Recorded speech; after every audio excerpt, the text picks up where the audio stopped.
Monsieur Jadot, bonjour. Bonjour. Et merci de consacrer quelques temps de votre matinée à nous raconter un petit peu ce qui s'est passé durant la guerre 40-45, puisque je crois que vous l'avez vécu. Oui. Et vous l'avez vécu. Vous aviez, sans indiscrétion, ce n'est quand même pas trop indiscret, vous avez quel âge quand la guerre a commencé, vous? En 1940, j'avais 6 ans. 6 ans, oui. Ouais. Et vous étiez ici à Flawin, non? Non, à Resteigne. À Resteigne, ça s'est passé, donc du côté de Rochefort, là, quelque part. Oui, c'est ça. Ah, Côté oui, de... ouais, ouais. Et alors, bon, comment est-ce que ça s'est passé? Comment est-ce qu'on a appris que la guerre avait commencé? Dites-moi un petit peu. Ah, bon, un beau jour, aux environs du 10 mai, j'ai été réveillé par ma maman parce que elle était dans un état d'excitation. Quelque chose qui n'allait pas. Alors elle me dit, lève-toi vite, on doit partir, c'est la guerre. Oh, la guerre, gamin, 6 ans. Ben oui. Ah, qu'est-ce que ça veut dire? Tu te débarbouilles et puis tu montes chez Pa. Pa, c'est mon grand-père. Ouais. Bon, donc je suis parti jusque chez mon grand-père. J'ai entendu, je me rappelle très bien, qu'il y avait déjà des bruits sourds dans Dans la région, quoi. Dans la région, Ouais, oui. ouais. Et quand je suis arrivé chez mon grand-père, il m'a dit, ben ça c'est les canons. Ouais. Bon. Et mon grand-père aussi se préparait, et ma grand-mère, je voyais qu'ils entassaient toute une série d'objets, de vêtements, de victuailles, etc. Parce que je dois vous dire que mon papa, il a été gazé à l'Isère. Il était grand invalide de guerre à 100%. Donc il savait pratiquement plus travailler. Et en 1939, donc 40, on posait les lignes d'égout dans le village. C'était une société de Liège chez Nélissen. Ouais. Et mon papa avait un camion. Donc il conduisait le camion, c'est tout ce qu'il savait faire, parce que il Trop était affaibli, oui, oui. court dans l'aine, vous savez. Ouais. Hein. Donc, à partir de ce moment-là, on est parti avec le camion chargé de... il y avait mon grand-père, Ouais. il y avait mon grand-père, ma grand-mère, il y avait donc moi, maman, et puis mon papa. Et alors, au-dessus, au village, à côté, le voisin de mon grand-père, c'était un conseiller communal, un certain monsieur Gillet, Aimé Gillet, et il avait une forte thé. Et ils sont venus avec nous. Et ma grand-mère, naturellement, est allée dans la voiture pour parler avec la dame, etc. C'était quand même Plus confortable que dans un camion. Alors de là, nous sommes partis sur Ouélin. Pourquoi Ouélin? Parce que c'était la sœur de mon papa qui habitait là. Et qui était une ferme, c'était la ferme, une ferme. C'est encore la plus grosse ferme des environs maintenant. Et il faut savoir que chez mon papa, il y a eu 14 enfants. Oula.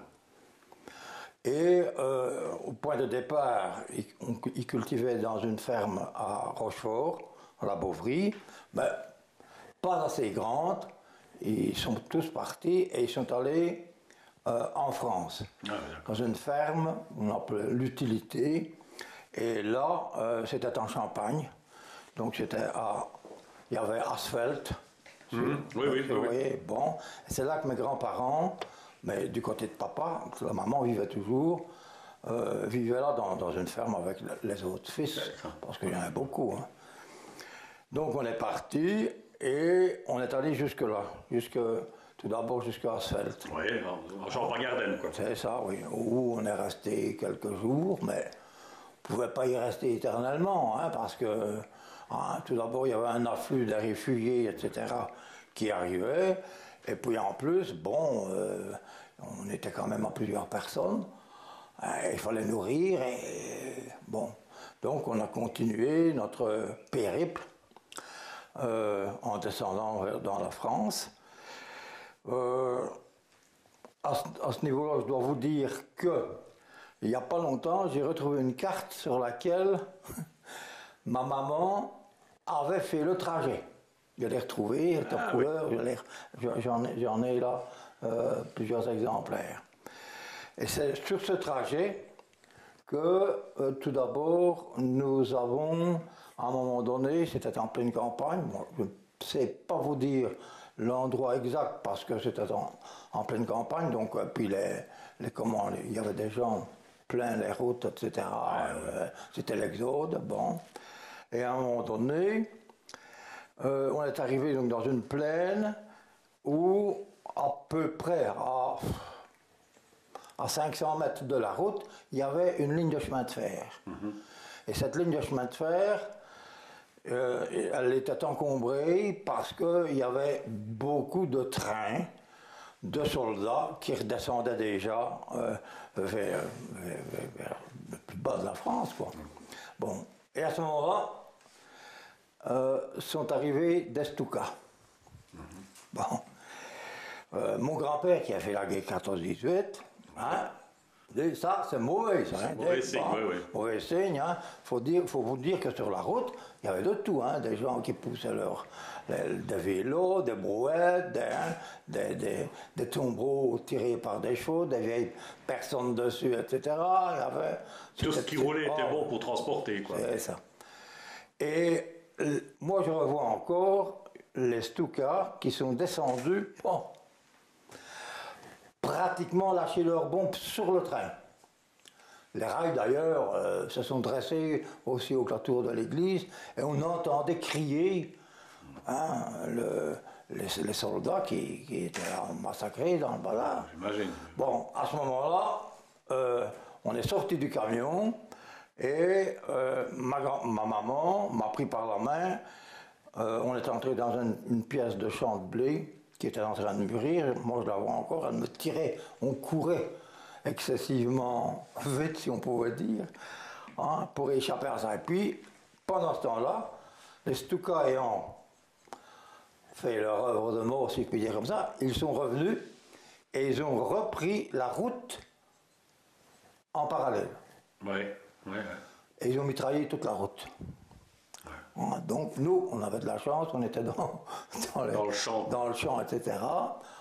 Et quand on est revenu, moi je revois, gamin, malgré tout ça frappe, il y avait des chevaux qui étaient là, éventrés, qui hennissaient en train de mourir, des vieilles personnes qui étaient accroupies sur leur tombereau, mitraillées, tuées, etc. C'était un massacre, quoi, oui. Oui. Et ça se passe donc toujours en descendant en France. En descendant, oui. À ce moment-là, bon, on a fait une des deux. On avait eu de la chance, les véhicules, parce qu'il y avait donc le camion que mon papa conduisait, il y avait la Forte T de ce monsieur Gilet, puis il y avait la voiture de la sœur de papa, donc la fermière. Donc il y avait 3 voitures. Qui n'avaient pas été endommagées. Non. Un coup de chance. Coup de peau, hein. Oui, exactement. Coup de peau. Bon.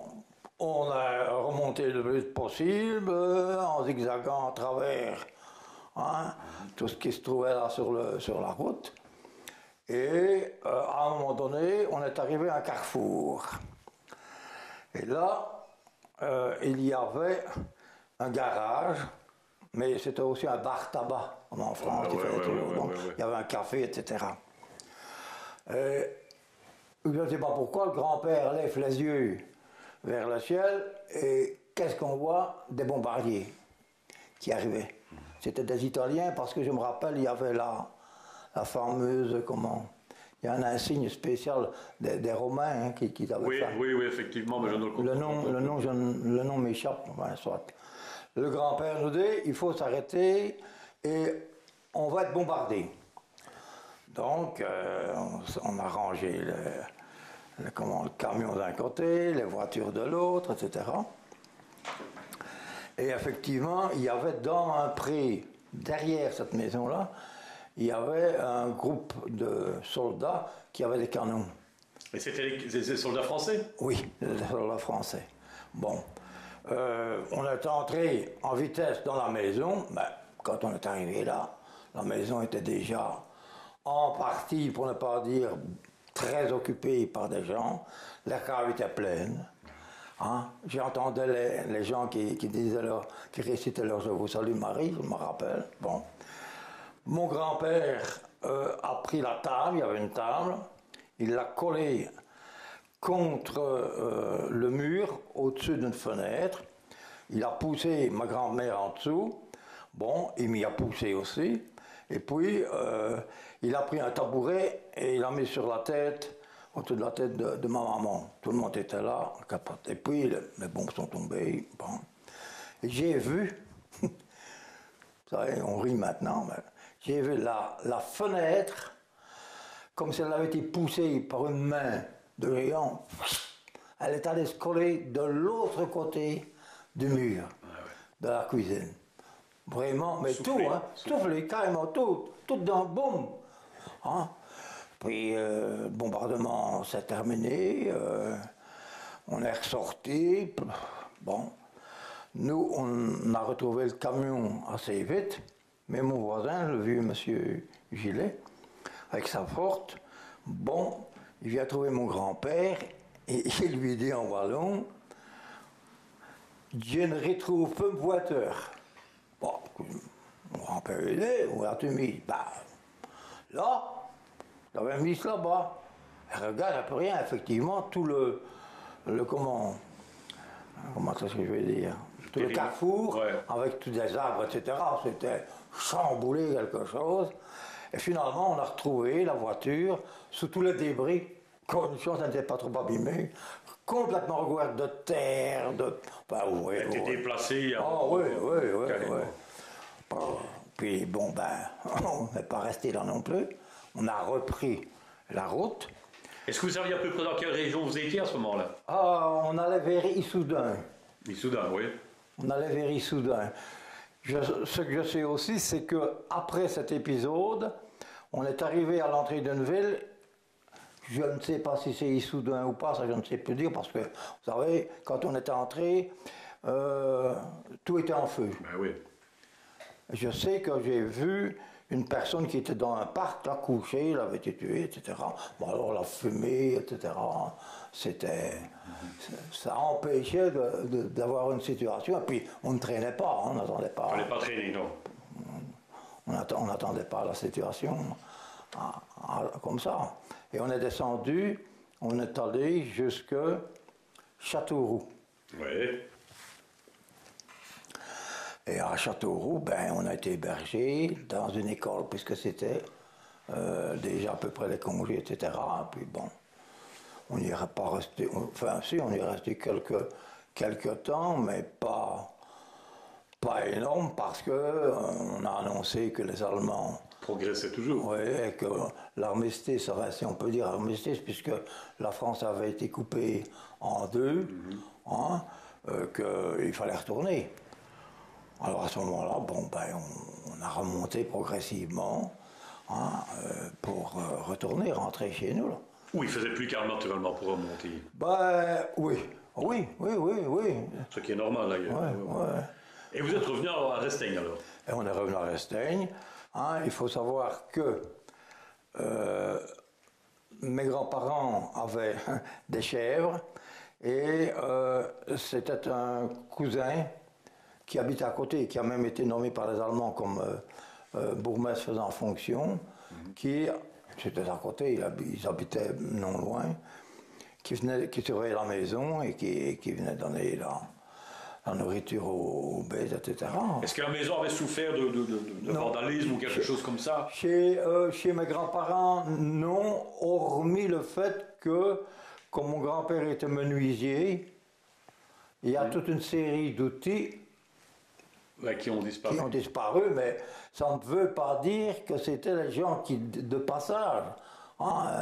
Les gens du coin aussi. Se sont servis. Oh oui, certainement. Chez moi, on a eu une porte qui a été défoncée. Une porte de grange, mais le restant... on n'a pas abîmé davantage. Non. Alors bon, vous êtes revenu à Resteigne et l'Allemand était sur place là, à ce moment-là. Ah oui. Alors est-ce qu'il y avait des propagandes? Comment ça se passe? C'est-à-dire que il s'est passé aussi, mon grand-père était secrétaire communal. Bon.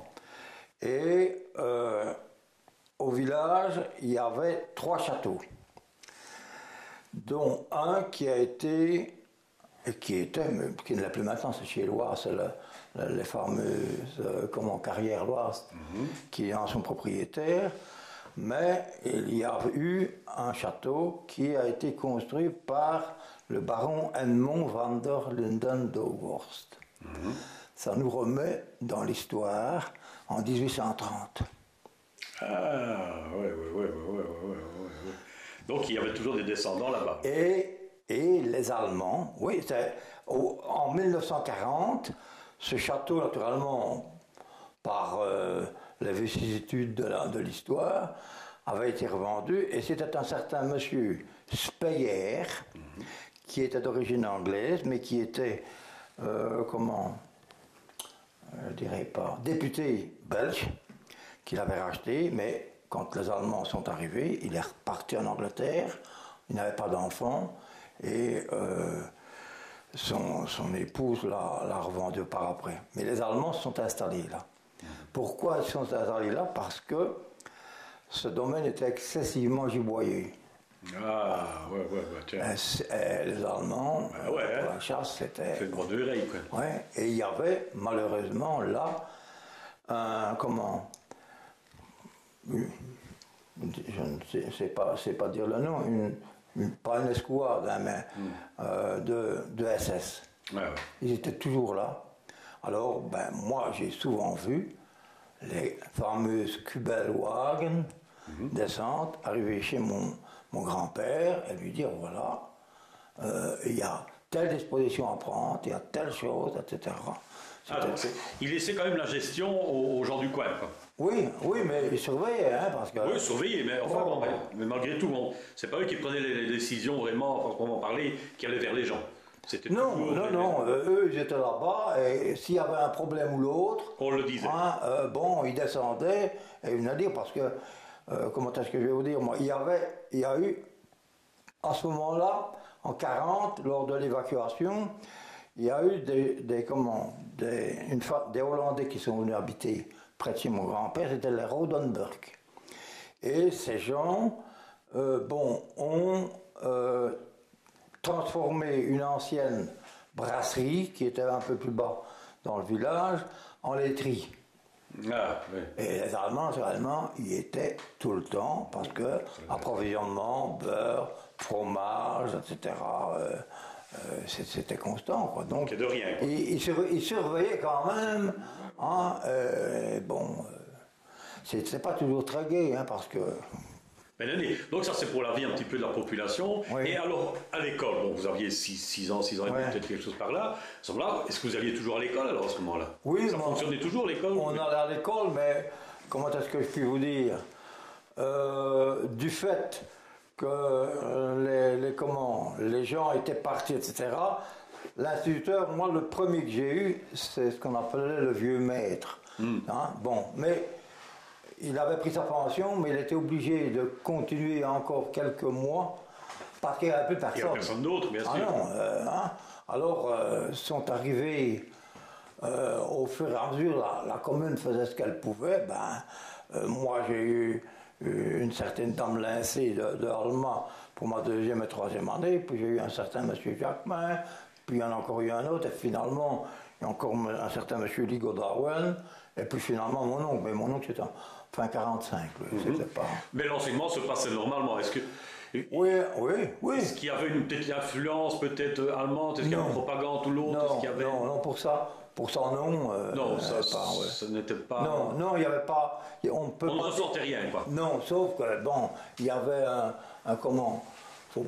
il y avait un bureau du ravitaillement. Oui, justement. Parlons un petit peu justement au niveau de l'école, on vient d'en parler, ça fonctionnait normalement. Puis il fallait bien manger, il fallait vivre. Ouais. Comment ça se passait alors? Il y avait des cartes, je ne sais pas ce que vous connaissez. Oui, on entendait parler, en tout cas. Fameuse carte de ravitaillement, etc., dans laquelle, on pouvait prélever soit du charbon, etc., ou bien aller au magasin pour aller chercher du beurre, de l'huile, etc., mais c'était au compte-gouttes. Hein. C'était au compte-gouttes parce qu'il y avait comme pénurie un petit peu de tout. Et ce qu'il faut savoir aussi, c'est que donc mon papa est un grand invalide de guerre à 100%. Il avait été désigné comme officier de ravitaillement, si je puis dire, normalement pour le village même, pour Resteigne, pour Arvéof, pour Lavaux-Sainte-Anne et pour Siergnon. Mais, je m'excuse, à Resteigne, le bourgmestre était un peu la tendance collabo. Je vous expliquerai pour 2 secondes après. Bon, conclusion, ils ont choisi un autre monsieur qui n'était pas du coin, etc., un certain monsieur Brasseur.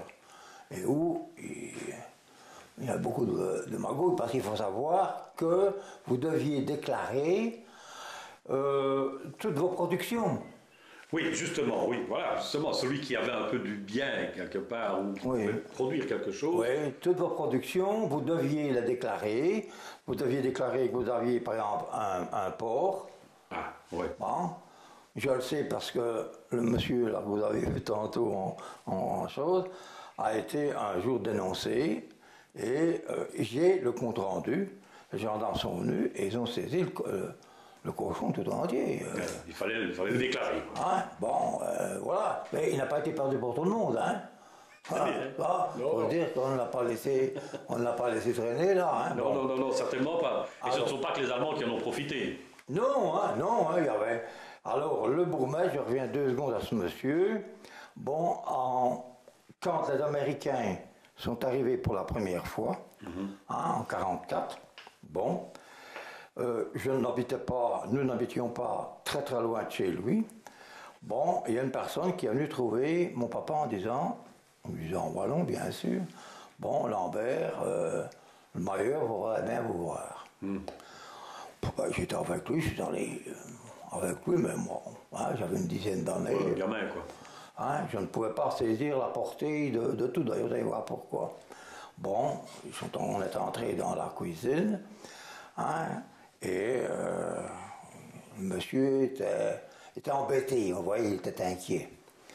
Bon, je n'ai pas pu comprendre ce qu'il racontait à mon papa, mais ce que je sais, c'est qu'à un moment donné, mon papa lui a dit, en wallon, mais je vais le dire en français. On peut lui dire en wallon, hein? Ouais. Oui. J'aime mieux être dans mes bottes que dans les bosses. Bon. Et l'entretien est clos, on retourne. Je dis à mon papa, pourquoi est-ce que tu as dit ça? T'as pas de bottes? Le monsieur, il n'a pas de bottes non plus. J'avais expliqué. Voyez? J'avais expliqué la situation. Ce monsieur, bon, il avait un penchant pour les Allemands, etc. Et maintenant, il voudrait bien se débiner pour laisser la direction de la commune à quelqu'un d'autre et éventuellement avec tous les ennuis. Conclusion, le monsieur n'est pas resté longtemps à l'arrivée des Américains et il est pratiquement mort de peur. J'imagine, j'imagine fort bien. Donc ça, c'est bon, vers la fin. Et donc, et alors bon, comment il fallait déclarer tout? Il n'y avait pas un peu des magouilles, il n'y avait pas... Parce que lui pour c'est qu'on va le dire là, bon, il était déclaré, mais il n'y avait pas un autre qui traînait quelque part, ou sûrement, non, il y a eu des trucs. Moi, dans les documents laissés par mon grand-père, bon, je sais qu'on devait déclarer les bicyclettes. Aussi. Oui, les bicyclettes, qu'on devait déclarer si on achetait ou si on échangeait avec les chevaux. Que lorsque on avait fait la récolte, ça j'ai des documents ici, la récolte devait être pesée et il y avait une certaine norme, une certaine quantité qui était retenue d'office. On faisait même un bon. Il y a des bons, donc qui venaient du ravitaillement. Mais... Oui, c'est ravitaillement. Quoi. Ravitaillement. Voilà. On y croyait. Celui qui croyait. Oui, bien sûr. C'est pas toujours évident. Alors il y a eu, bon, on a parlé aussi, on vient de parler des cartes, justement, ça, bon, donc c'est un peu la débrouille, il fallait un peu se débrouiller. Moi, je dois dire que nous, on n'a pas eu faim dans un sens parce que... On est déjà sur campagne, c'est plus facile de tirer sur le plat, quoi.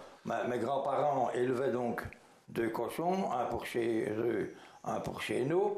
Ils avaient des chèvres avec les jeunes. On avait de la viande, ils avaient des poules, il y avait des lapins, hein, donc au niveau nourriture. Et puis la commune, il faut savoir que la commune de Resteigne, mais c'est une commune qui, même si elle est très étendue, au niveau de la, des terres, ce ne sont pas des terres très riches. C'est du schiste, etc. Donc pour les pommes de terre, etc. Et pendant la guerre, il n'y a plus personne qui s'en occupait.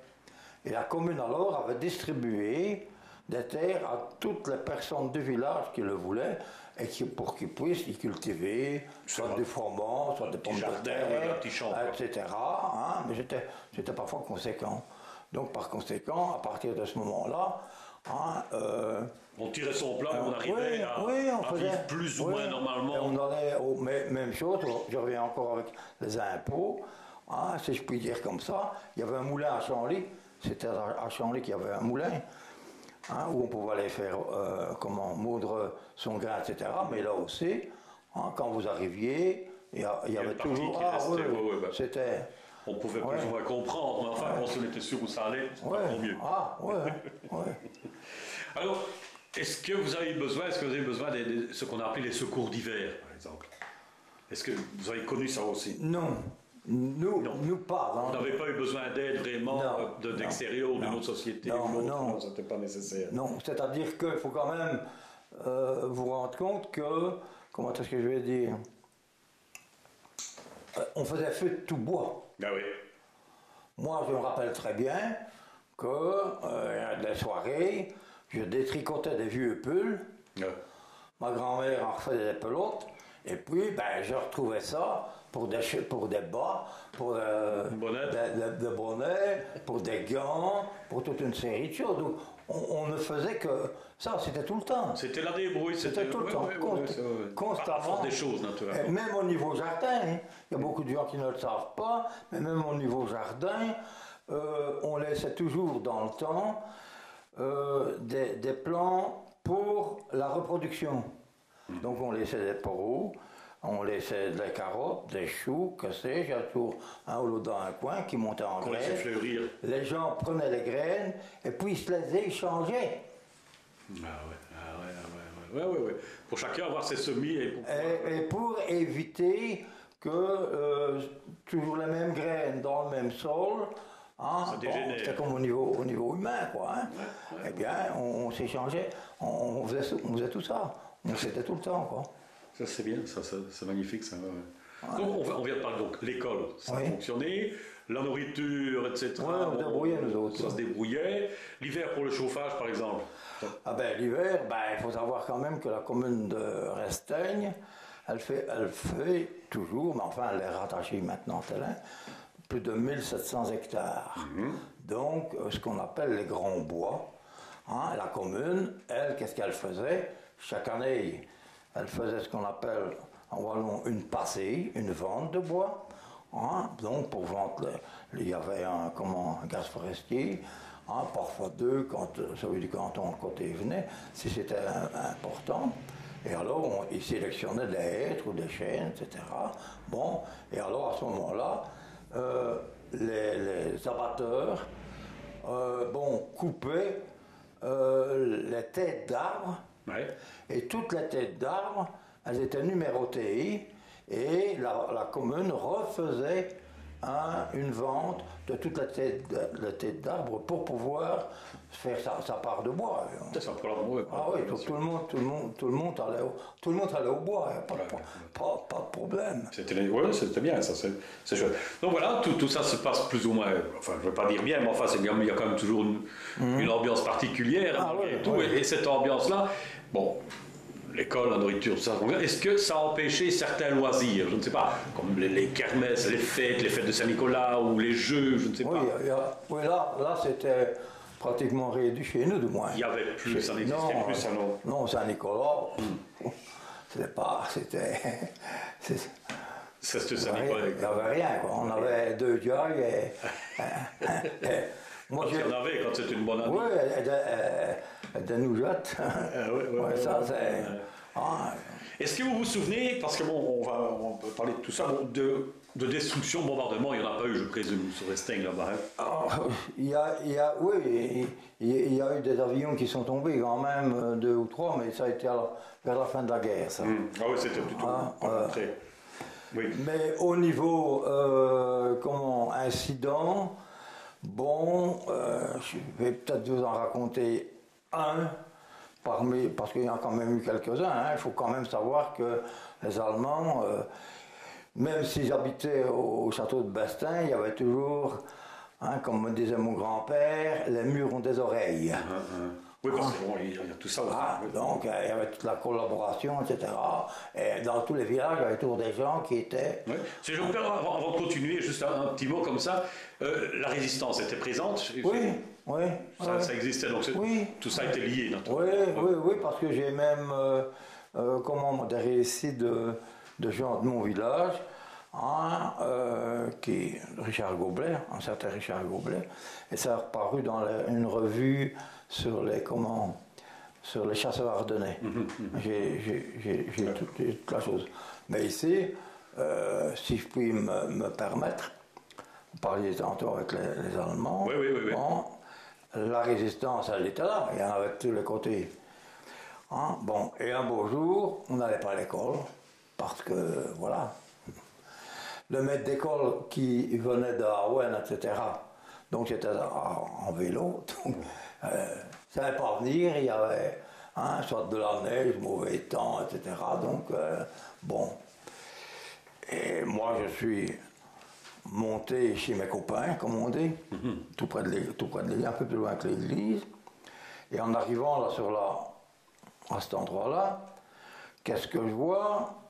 Je vois que on a sorti une once légère. Ouais. Bon, cette once légère, elle était là dans une maison, c'était chez Labois en réalité. Bon, cette once légère était là, mais bon, les pneus étaient plus ou moins dégonflés et le capot était soulevé et il y avait 2, 3 hommes là, mais ils avaient une combinaison, c'était en sac. Il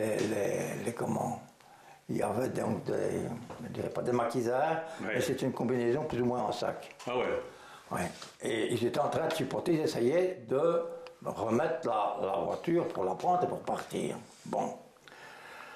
Alors, il faut savoir que sur la route, il y avait un type, je le revois encore, qui avait une Stenne, et il se promenait sur la route avec une Stenne.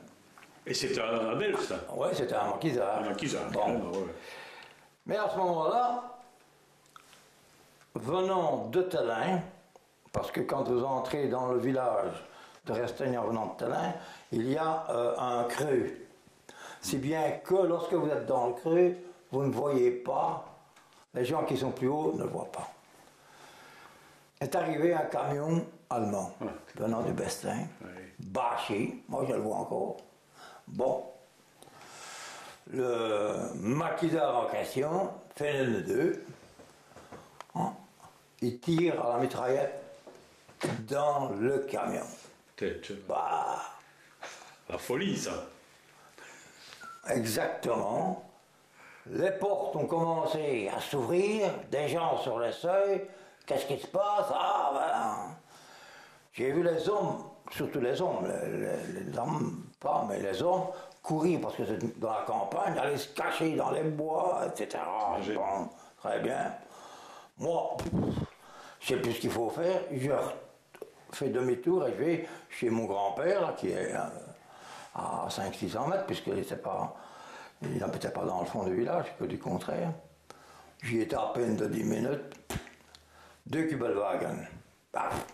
Officiellement, monsieur, hein, vous savez ce qui s'est passé? Bon, mon grand-père, non. Moi, j'étais dans mon atelier, etc. Oui.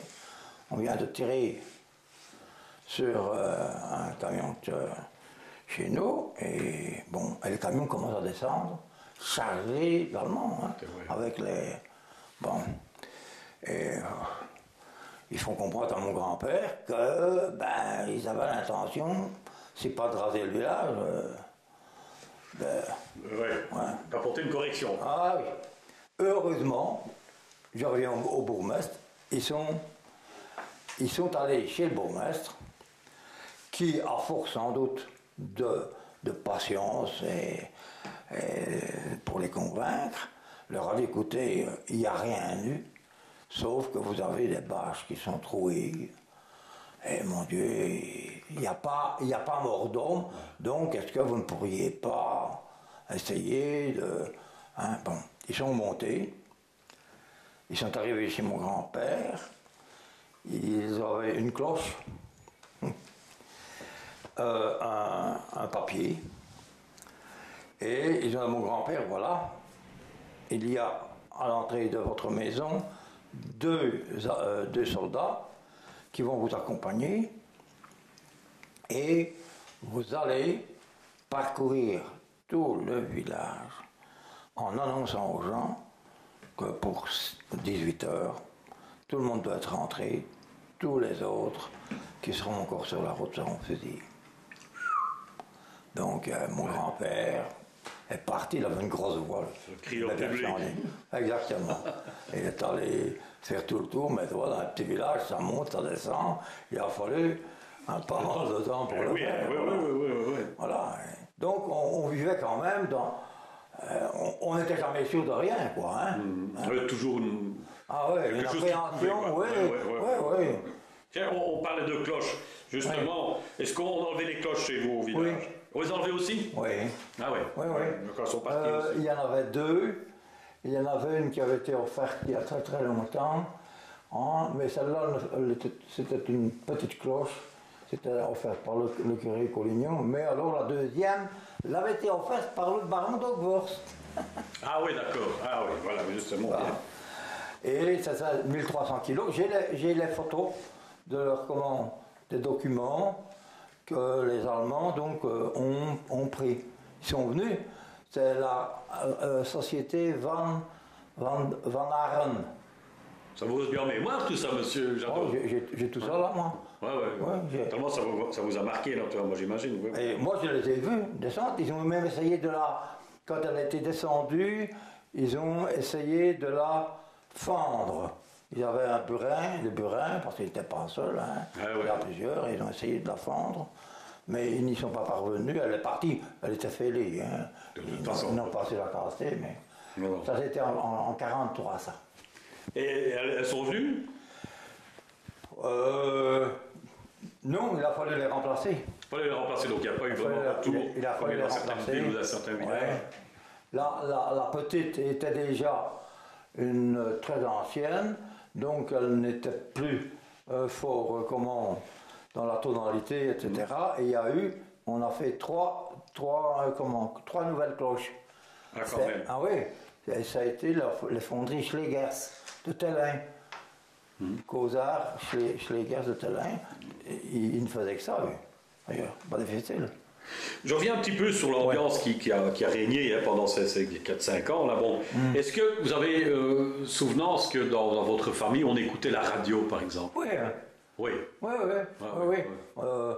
Il n'y avait pas des postes de radio partout, hein, mais je sais bien que mon papa en avait un, parce qu'en plus il était un bricoleur, ça je dois dire, hein, et je me rappelle très bien qu'on entendait ce fameux bruit-là, hein, quand ils annonçaient pour les différents messages qu'il lançait, on écoutait ça. C'était la BBC, c'était la radio anglaise, on tournait avec ça. Oui. Et mon papa, comme il avait la main à tout, hein, eh bien, moi je l'ai vu des dizaines de fois.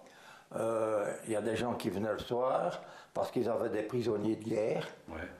Hein, et ils venaient avec des boîtes en fer. Hein, bon, et mon papa les soudait, il mettait là-dedans du chocolat, des différents. Voilà, justement, est-ce que vous organisiez des colis pour les prisonniers, justement? Non, mais les gens, ceux qui avaient un de leur famille qui était prisonnier, eh bien, eux, ils essayaient de lui envoyer des colis. Et ça, ils venaient notamment chez mon papa pour souder les fameuses boîtes en métal, je l'ai vu beaucoup de fois. Ouais.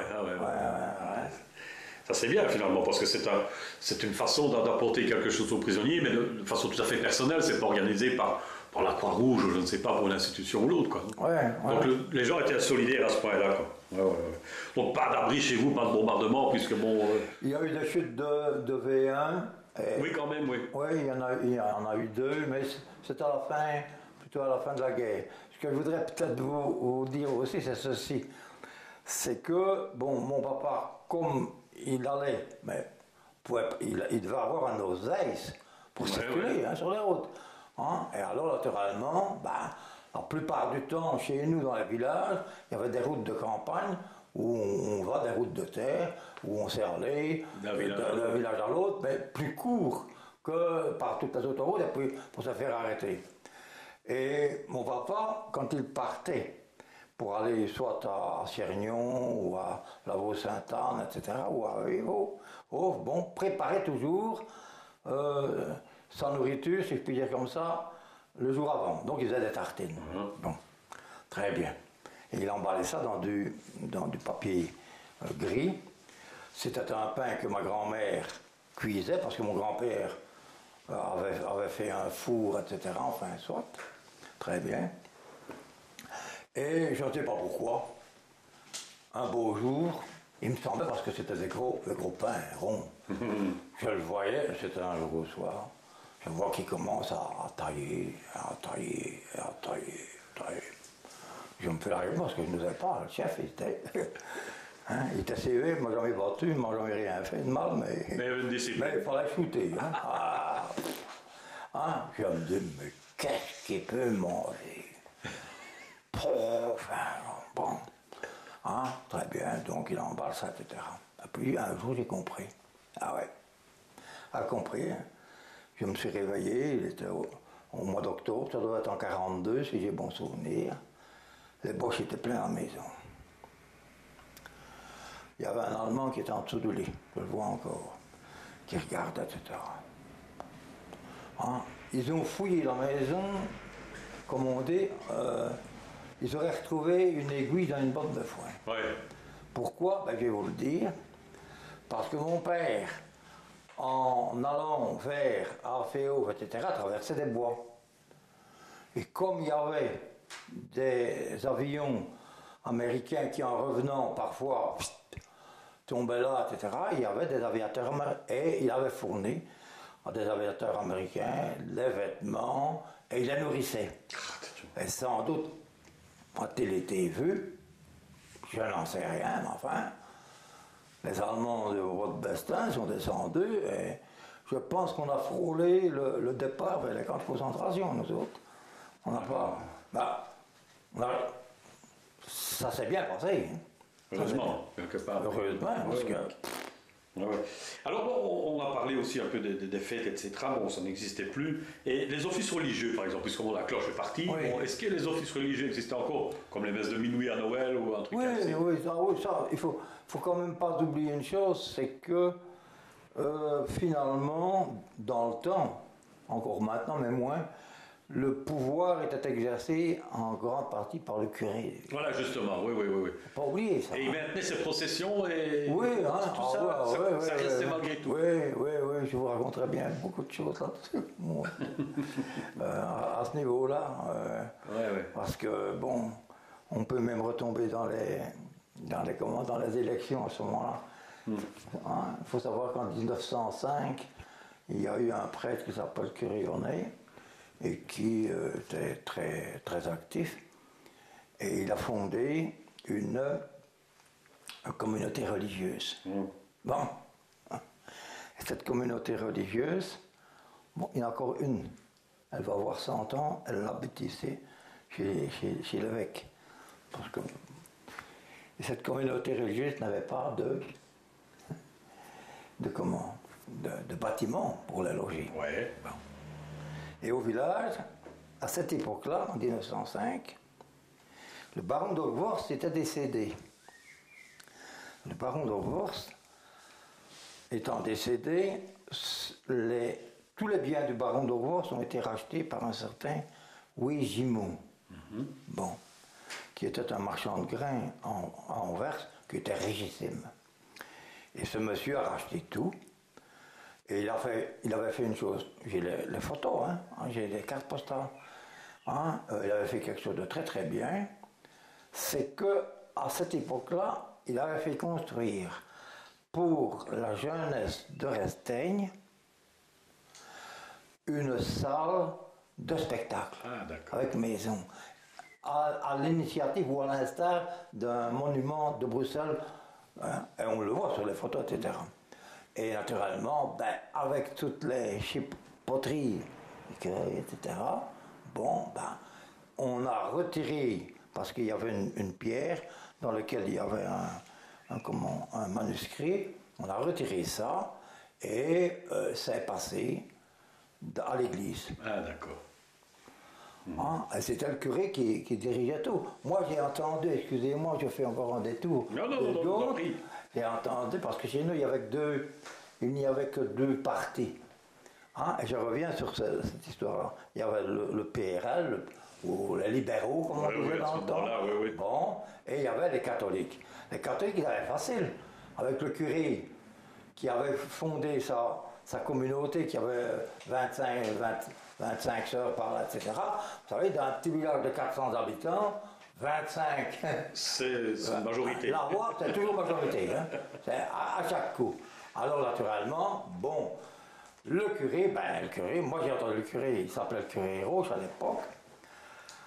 Quand on a monté le chauffage central à air chaud, c'était au moment des élections, je l'ai entendu dire en chair de vérité, hein, pour les gens de la deuxième liste, j'ai des mètres de buse à leur donner. En chair de vérité, le curé qui vient dire ça. C'est impressionnant. Ouais. Impressionnant, ouais. En parenthèse, il a eu toutes ses fenêtres de collées de bazar, ça a tourné en procès. D'affiches PLC. C'était pendant la guerre, ça, non, c'est après ça. Non, c'est après. C'est après. Mais oui. Oui, parce que bon, on va revenir, parce que bon, la guerre, là, bon, ça, on évolue un petit peu, on voit un petit peu comment ça se passe. Vient alors le moment de ce qu'on appelle la libération. Oui. Et comment est-ce que vous l'avez vécu à Resteigne, vous, la libération? Ah, bon, il y a eu, disons qu'il y a eu libération, mais momentanée. Oui. La première fois, hein. Bon. Alors là aussi, il s'est passé ceci. Moi, j'étais enfant de cœur, comme dans tous les villages, on était enfant de cœur parce que, on était gamin, mais on n'était pas plus bête qu'il ne fallait. On savait qu'il était enfant de cœur. Le curé, de temps en temps, disait au maître d'école, écoute, on enterre monsieur ou madame, etc. Il me faut deux ou trois gamins. Et nous, on savait que le curé, dans la collecte, prenait une part un peu et nous le donnait. Nous on avait des sous pour acheter des caramels, etc. Bon. Hein, et puis, quand c'était baptême, c'était la même chose. Hein, bon, très bien. Arrive donc en 1944, les Allemands passent, moi je les vois encore, avec tous leurs charrois, les camouflages, etc. Bon, et il y avait un baptême. Très bien. Il y avait un baptême. Mon grand-père, puisqu'il habitait très près de l'église, me dit, il savait bien que je devais aller au baptême comme enfant de cœur. Il me dit non, n'a question d'y aller. Ça, inutile. Il me prend par la peau du dos, il me colle dans la chambre à coucher en haut, et elle donnait juste sur la place. Bon, très bien, je suis là. Hein, je vais voir mes copines qui sont sur la place, en train de jouer et d'attendre la sortie du baptême. Bah ouais. Bon.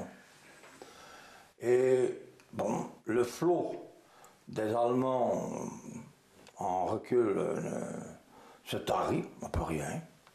Donc, et puis soudain, on entend un bruit. Sur le moment, moi, je ne savais pas, hein, étant gamin, dans la chambre à coucher. C'était un bruit bizarre. Hein? Bon, après, il avait des cylindres qui ne fonctionnaient plus très bien, sans doute. Il fumait beaucoup. Est arrivé un temps. Mais il faut savoir que chez moi, à ce moment-là, la route, elle faisait un S. Donc moi, je me trouvais là. Hein? Il est venu comme ça, et il est arrivé sur le S. juste en face sur la plaine, hein, à l'église. Ouais. Et on avait dit au village, parce que la nouvelle, c'est comme le tam-tam chez les nègres, ça va, oui, t'es dans un petit village. Bon, les Américains sont à Ouelin. Ça, on savait déjà. Oui. Donc, les gamins qui étaient là, qui étaient en train de jouer en attendant la sortie, le savaient bien aussi. Ouais. Hein, et les filles, etc. Bon. Et le tank allemand est arrivé. Américain.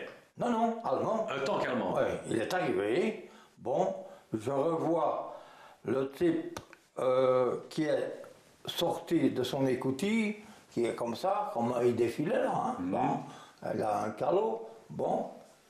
Et j'entends mes copains qui crient Vive les Américains, croyant que c'était les tanks américains qui arrivaient.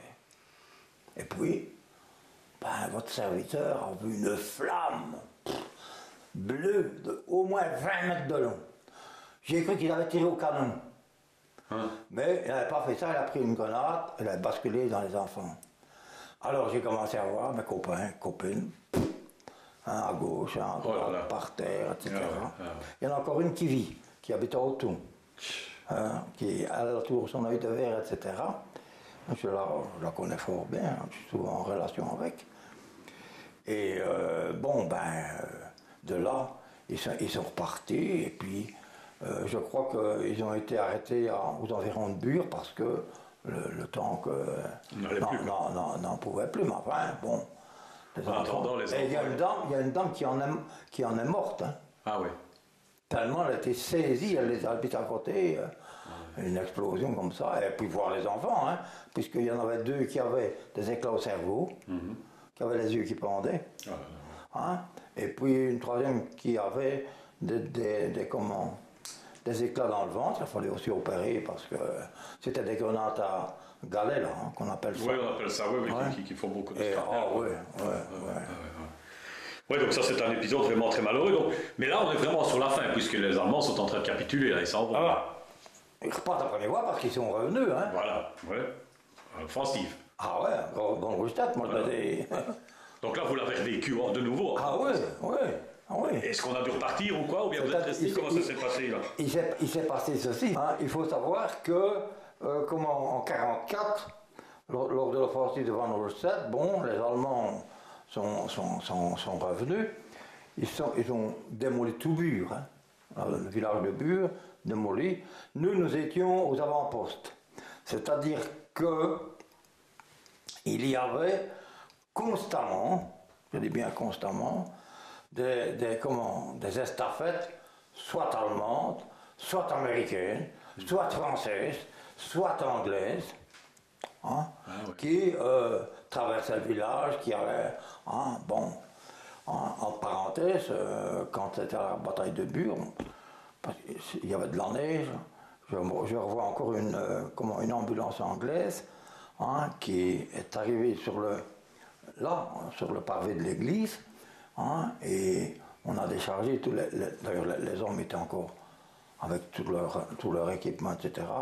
Il y avait une traînée rouge de sang sur la route, c'était en hiver, hein, tout le long comme ça pissait de choses. Puis on a déchargé les corps, hein, et il y avait un prêtre, un pasteur anglais, je présume, que je le vois encore qui faisait les signes, puisqu'on n'avait pas l'école, hein. Mauvais temps, pas d'instituteur. Non, ça ne passait pas à ce moment-là, non. Rien du tout. Voilà. Donc l'offensive qui se met en route, et vous la vivez donc pendant un certain temps, naturellement. Oui. Moi j'étais arrêté par les Allemands. Hein. Ah oui, donc vous étiez déjà un peu plus âgé quand même à ce moment-là. Oui, mais c'est-à-dire que je me trouvais toujours chez mon grand-père. Et est arrivé un monsieur, un voisin, mais proche de ma maison, pas de chez mon grand-père, le père Motret, comme on disait. Et à un moment donné, il discutait avec le grand-père, parce qu'il était secrétaire communal, etc. Il dit, je vais y retourner. Il lui dit, tu ne veux pas reprendre le gamin? Pas sûr, puisqu'on habite à côté. Bon. Donc nous sommes partis, nous sommes sortis de la maison, arrivés toujours sur la place de l'église, au tournant. Halte! Un lieutenant allemand, il avait une écharpe de balles, etc. Il avait un Luger, je le revois encore. Il avait des grenades à manche. On appelle ça des presse-purées. Bon. Et il parlait pas trop mal français. Et sur la route, il y avait toute la patrouille. Mais donc, les Allemands qui venaient par là. Halte.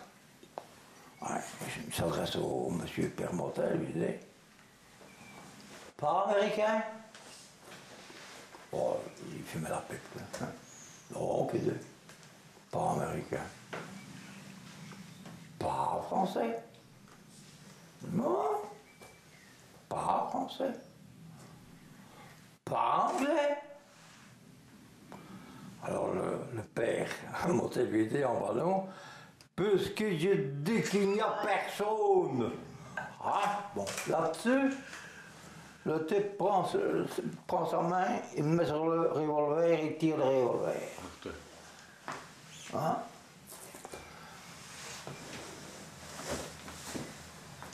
Et bon, il y a eu un coup de peau. Moi, je pense que j'ai eu un coup de peau, hein, parce que, bon, à ce moment-là, est arrivé un avion, qu'est-ce qu'on appelle ça? Un deux queues, un Lightning. Un Lightning, oui. Un Lightning. Et ils avaient une verrière là-dedans. Et ils revenaient d'avoir été vraisemblablement bombardés et mitraillés sur Bure. Où c'était là, alors c'était la cata, hein. C'est terrible. Et alors, ils ont sans doute vu, ils ne volaient pas à très haute altitude, ils ont sans doute vu que les gens qui étaient sur la route, puisqu'elle était c'était de la neige, hein, donc c'était des choses, bon, ils étaient tournés vers, si je puis dire, Ouellin, etc., vers Chambly. Et donc, ils ont présumé que c'était des Allemands, et ils ont, j'entends encore le bruit de l'avion, il a plongé. Ah ouais. Et l'Allemand, à ce moment-là, avait sa main comme ça avec le Luger là, il s'est retourné. Il a vu arriver l'avion qui plongeait. Monsieur, il a fait un bond de 3 mètres pour atteindre une porcherie, c'est-à-dire caché dans une porcherie qui était là. Ouais. Et le père Motel me dit: va me faire les venges, il me dit. Ah, je vous garantis que j'ai fait. Oui, on était constamment quand même. Bon, revenons un petit peu à la libération. Donc, est-ce que ça a été, donc, quand finalement ils sont arrivés, les Américains? Ouais. Alors, est-ce que ça a été, comment est-ce que ça s'est passé? Ça a été la fête, ça a été comment? Bah, c'est-à-dire que quand les Américains sont arrivés au village, bon, ils sont répandus dans tout le village, hein, c'est forcé, il n'y a rien à faire, bon. Et ils ont commencé à occuper des maisons pour y mettre et de leur matériel. Chez moi, il y avait une cuisine roulante. Ah ouais. Hein? Bon, et je me rappelle très bien, il était souvent chez mon grand-père.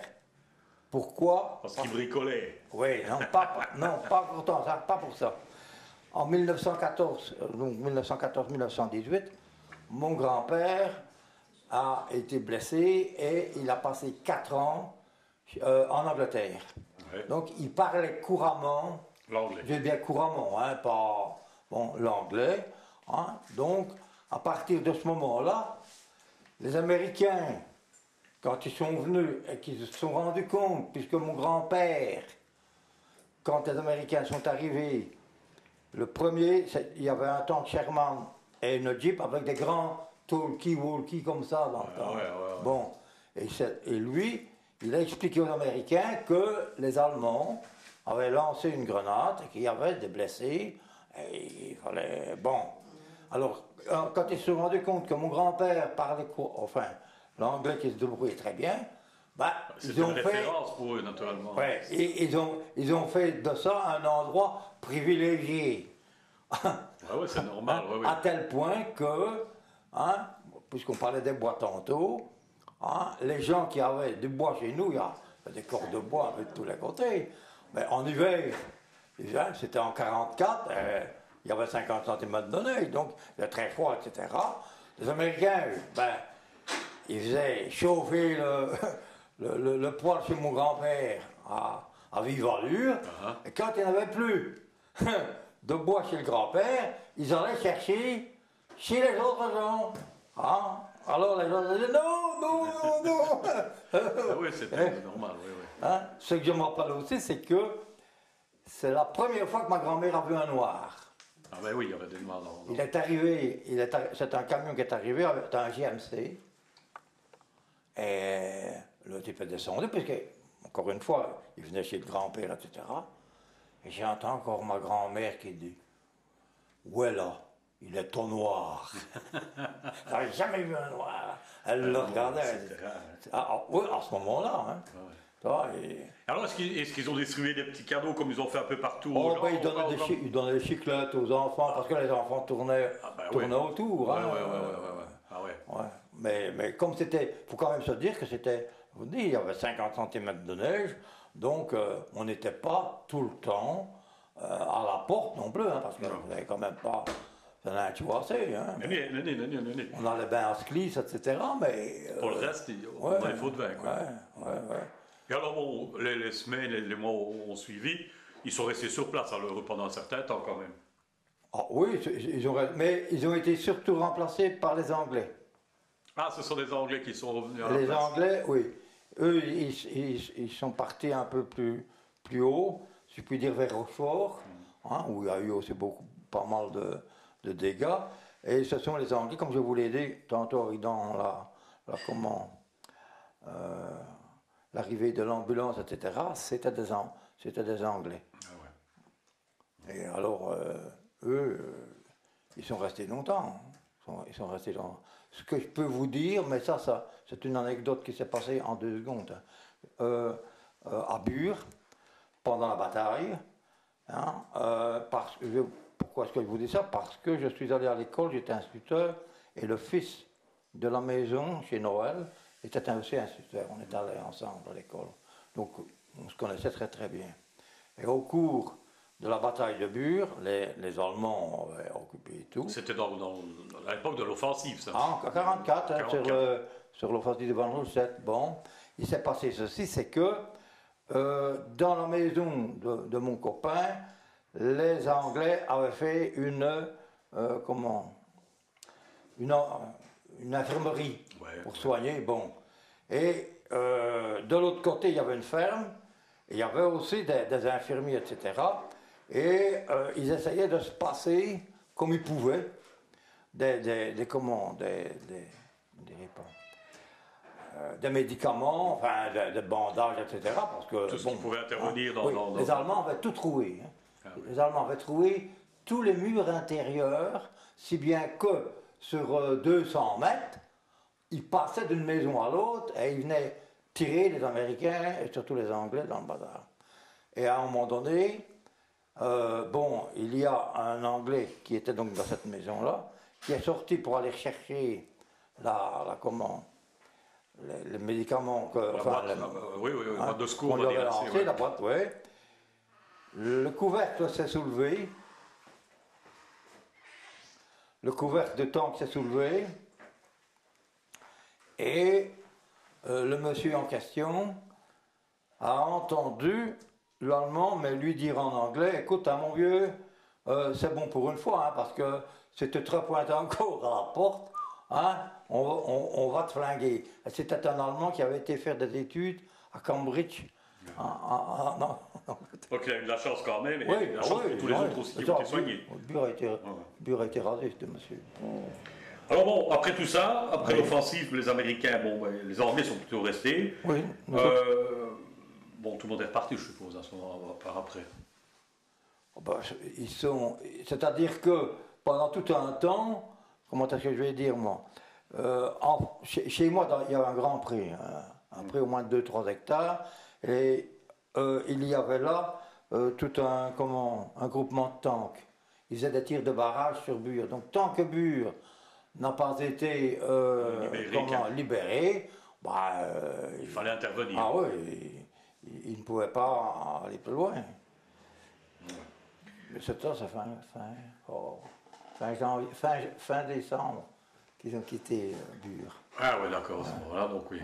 Alors après, est-ce qu'il y a eu des festivités vraiment qui ont marqué la libération? Est-ce qu'il y a eu des manifestations particulières? Parce que mon épouse n'a pas trouvé, j'ai des photos, mais si vous les trouvez, j'en ai.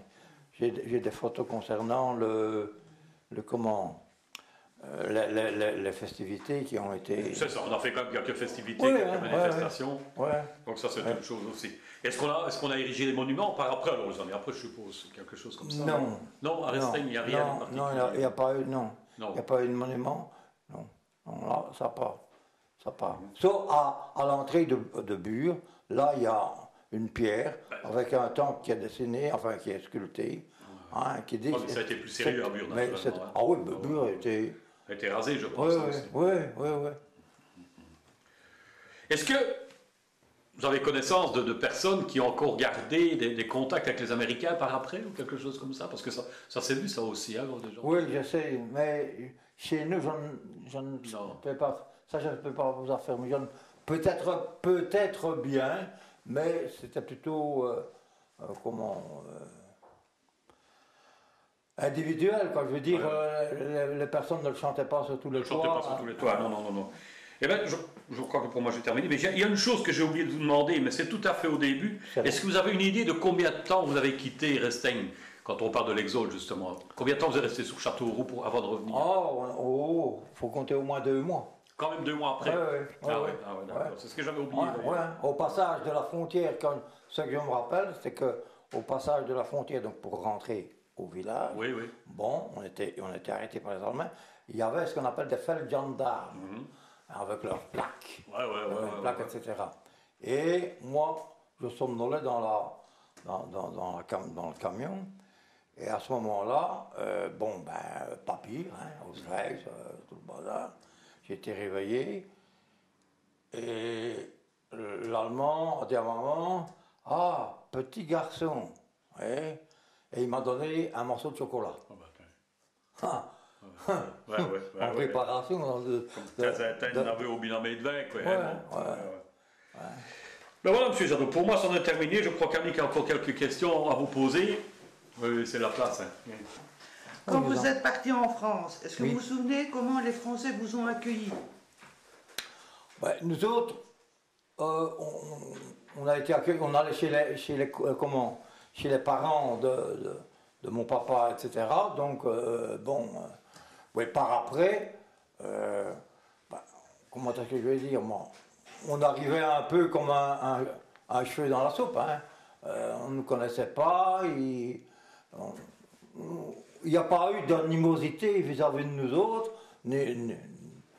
Non, on n'a pas... Moi, je ne l'ai pas ressenti, du moins, parce que, ça pouvait encore arriver, mais moi, je n'ai pas ressenti. Mais j'ai des copains qui ont écrit dans les livres de M. Marquet, là, mon copain qui est décédé il n'y a pas longtemps, lui, il dit qu'ils étaient mal vus. Tout ça, c'est un peu qui on rencontre, etc. Et voilà. Dites, pendant la guerre, quel est l'aliment c'est-à-dire quel est l'aliment qui vous a manqué le plus?